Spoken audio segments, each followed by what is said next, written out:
You're fucking kidding, dude.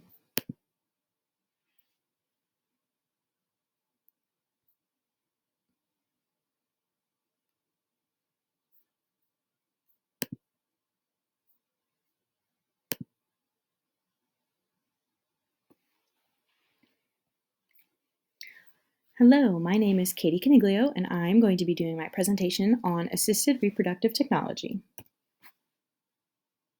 In this presentation, I am going to argue that assisted reproductive technologies, or ART for short, can be helpful for individuals who are wanting to start a family but are unable to.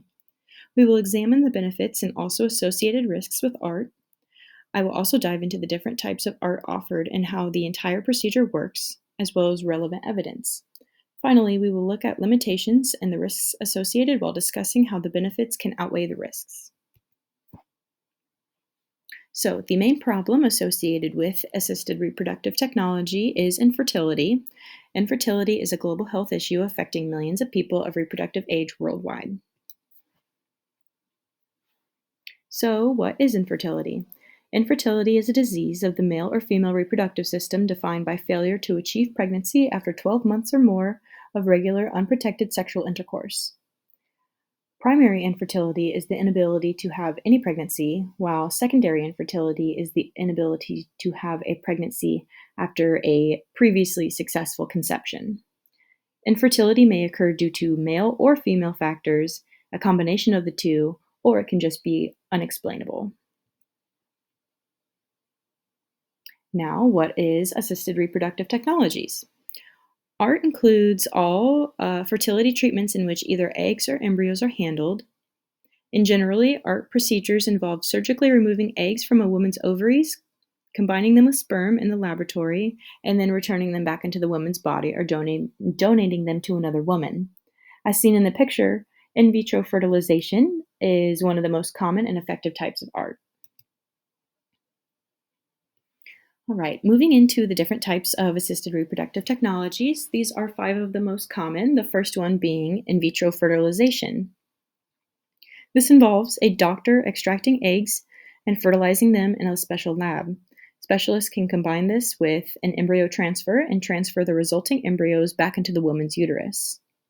It may take more than one IVF cycle to result in pregnancy, and some may not conceive at all.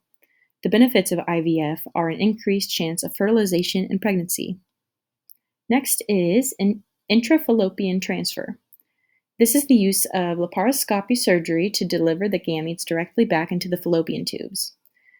Some people may choose this method for religious reasons, or their insurance may only cover this type of ART. Next is frozen embryo transfer. This involves thawing previously IVF frozen embryos and inserting them into a woman's uterus. Next is intracytoplasmic sperm injection. This is a procedure that specialists can perform alongside IVF to help fertilize an egg. An embryologist uses a tiny needle to inject a single sperm directly into the center of the egg, and then it is then placed back into the woman's uterus. Lastly is third-party assisted reproductive technologies. This is when another individual donates eggs, sperm, or embryos to an individual or couple. It can also include surrogate and gestational carriers. Who can benefit from assisted reproductive technologies? Those who can use and benefit from ART include couples who are struggling with infertility, single women, those who associate with the LGBTQ+ individuals, women struggling with diminished ovarian reserve, ovarian failure, ovulatory dysfunction, and ART can be used outside of the infertility settings, such as pre-implantation genetic testing, as well as fertility preservation.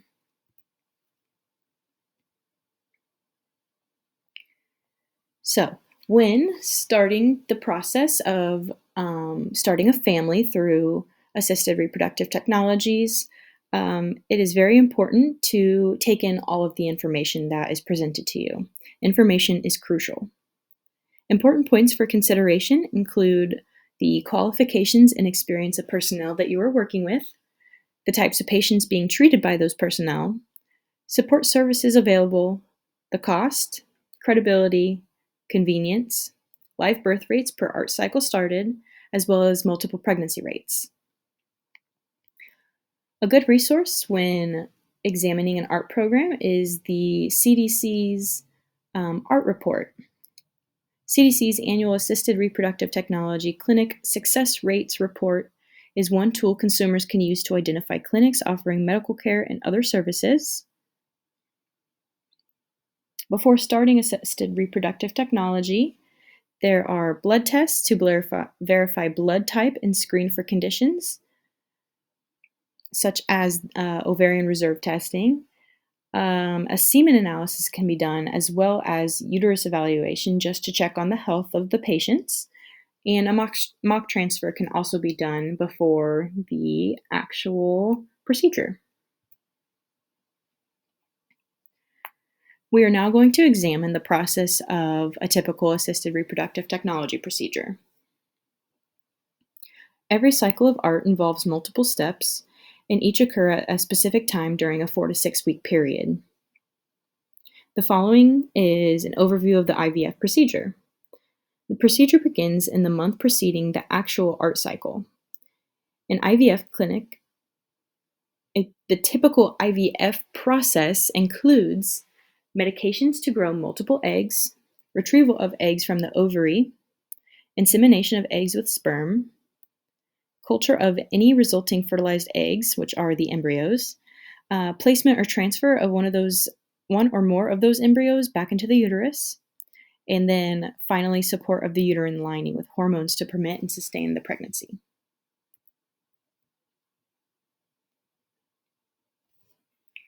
Another important factor to consider when considering assisted reproductive technologies is the coverage that can come from insurance.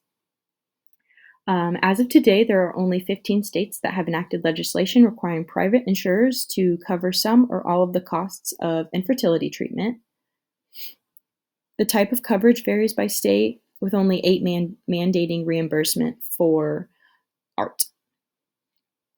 Because ART procedures are typically very expensive, especially if patients have to pay out of pocket, adopting an infertility insurance mandate is one way to increase the access to these services. When coverage is provided, patients will be more willing to transfer fewer embryos during each procedure than they would if they were paying out of pocket. This is due to less of a financial pressure to conceive in a single treatment cycle.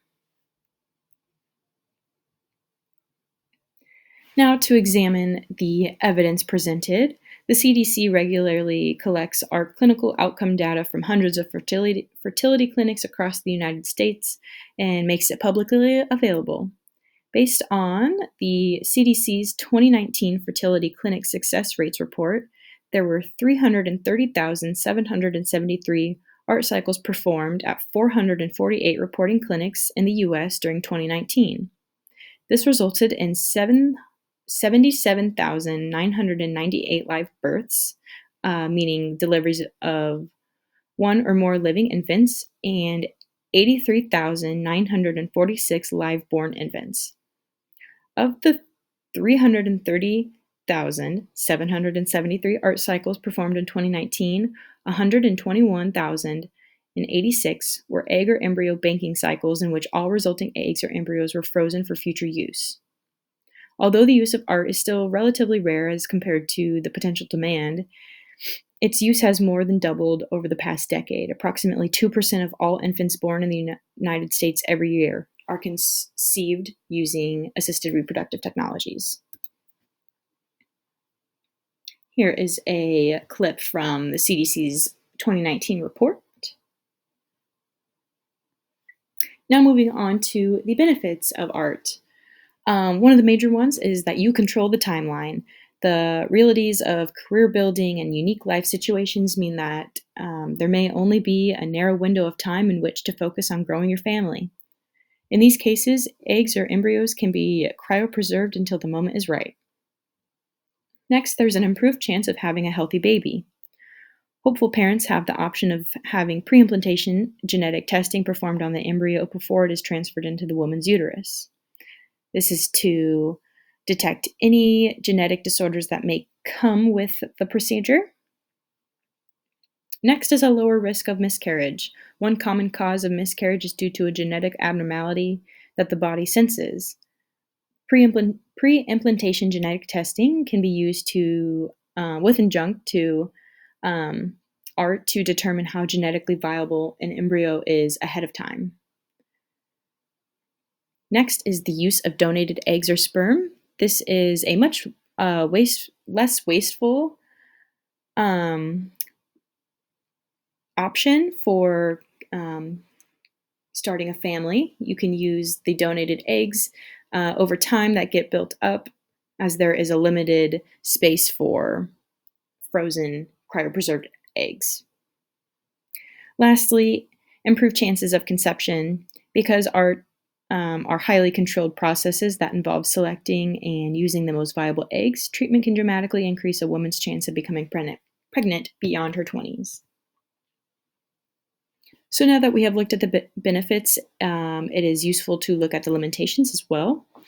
Although ART has been established procedures performed around the world, there are still many unanswered questions regarding safety. Possible risks associated with infertility and ART include those that are inherent to pregnancy and delivery, as well as childhood, those associated with the infertility itself and its causes, and risks of multiple pregnancies, high estrogen levels within the woman, financial distress upon the individuals wanting to start a family, and a psychological toll. So, to wrap things up, the decision to seek treatment for infertility is a viable one due to all the many assisted reproductive technologies that are available today.